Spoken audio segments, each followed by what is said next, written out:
curiosità di Prima Free nel mondo dell'arte.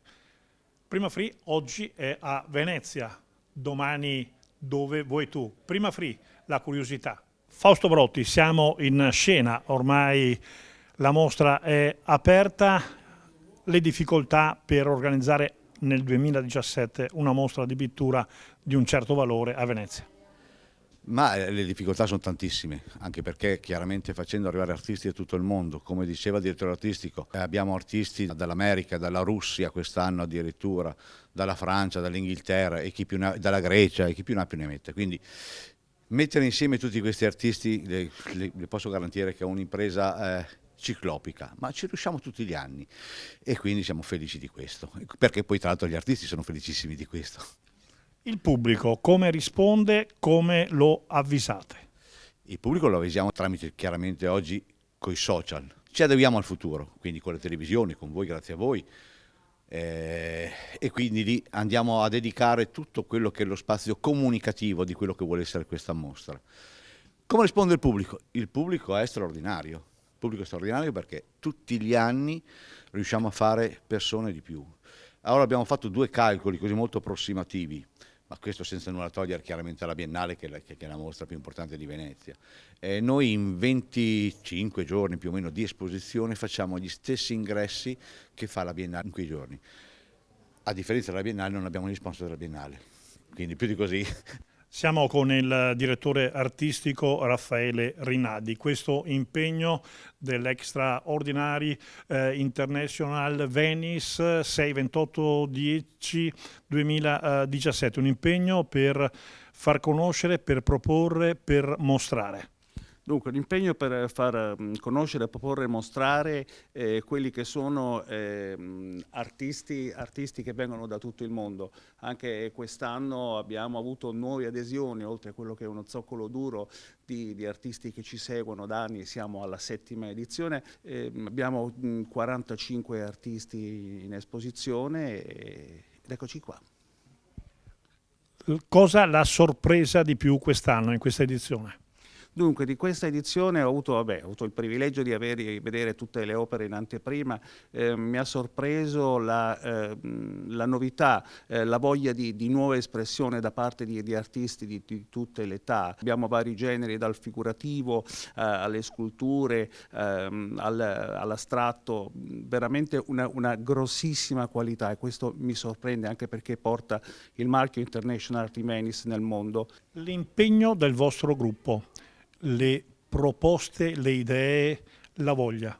Dunque, l'impegno del nostro gruppo è cominciato subito, il giorno dopo, subito la scorsa edizione. Ci siamo rincontrati, ci siamo trovati un po' per celebrare il successo dell'anno scorso, un po' anche per lanciare quella che era la nuova edizione di quest'anno. Quindi si è lavorato sul recruiting per gli artisti, per dare un'idea e una forma sempre nuova a questa manifestazione.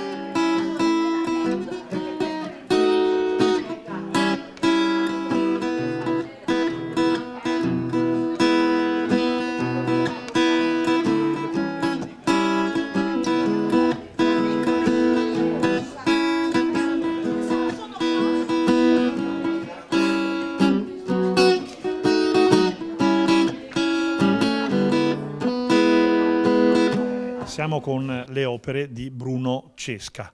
Silenzio rumoroso, il titolo della sua passione, della sua pittura. Silenzio rumoroso nasce dai due opposti. Perché i due opposti? Perché non si crede mai a un evento che può risultare in qualche maniera interessante. Teniamo conto che molti critici d'arte hanno consentito alle mie opere ad essere pubblicate. Per in primis, diciamo, l'Enciclopedia d'Arte Italiana, che raccoglie artisti dal Novecento ad oggi, e mi piace anche dire, che è importante, un volume d'arte americano che viene stampato a New York, di cui è Ingalls Art, di cui seleziona artisti a livello internazionale, mi ha dedicato quest'anno, nel 2017, una pagina, quindi ne vado orgoglioso. Quindi Silenzio rumoroso è un ossimero.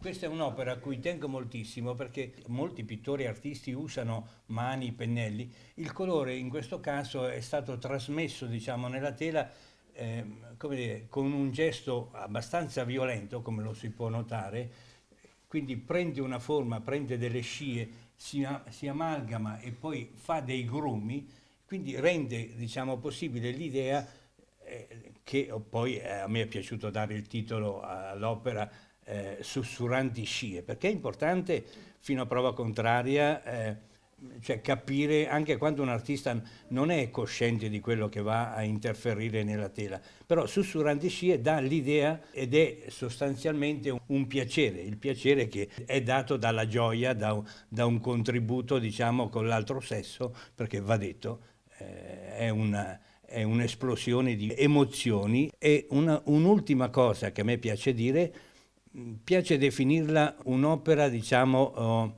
sgrammaticata, perché si parla di opere informali e anche perché materica, perché qui c'è veramente del colore, che è il bianco poi che non si può definire colore, ma se vediamo questo materiale così spesso dà un'idea, diciamo, della gestualità che in qualche maniera crea un fascino. Sussurranti scie.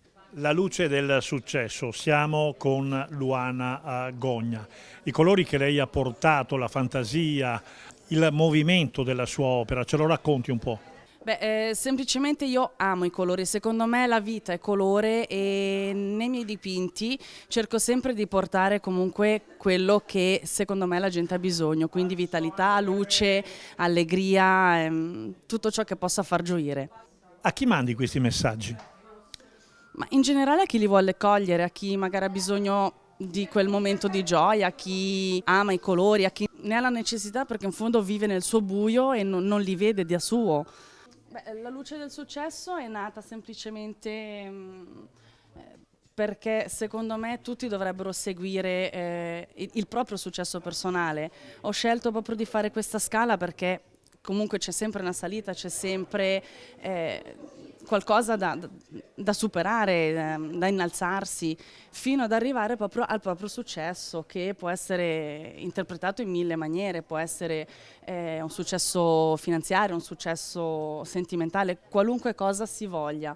E niente, ho pensato comunque di arricchirlo, perché un successo personale fa sentire ricchi e fa sentire bene. Secondo me questo quadro è proprio l'abbondanza di ciò che si può desiderare. Ognuno poi può vedere la ricchezza che può essere nel brillio, che può essere nei fiori, che può essere nell'eleganza, nella grandezza dell'abito, in un tappeto rosso che è anche comunque simbolo, il red carpet, di chi è arrivato.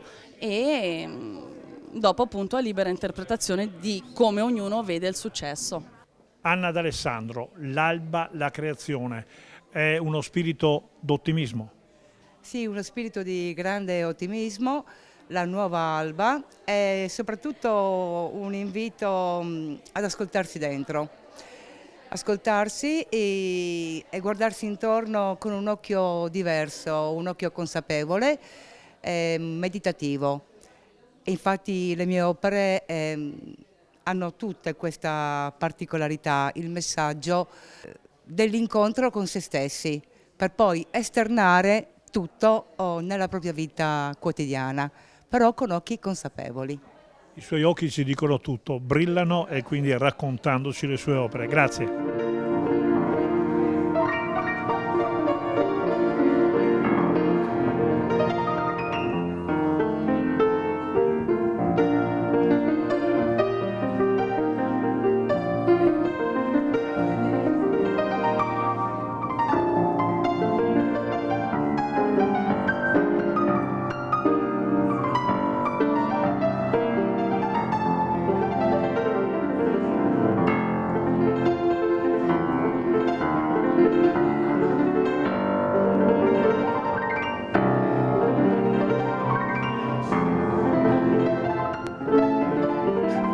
Domanda, mi dicono che lei è sempre di corsa con la testa, con la mente. Cosa c'ha in mente?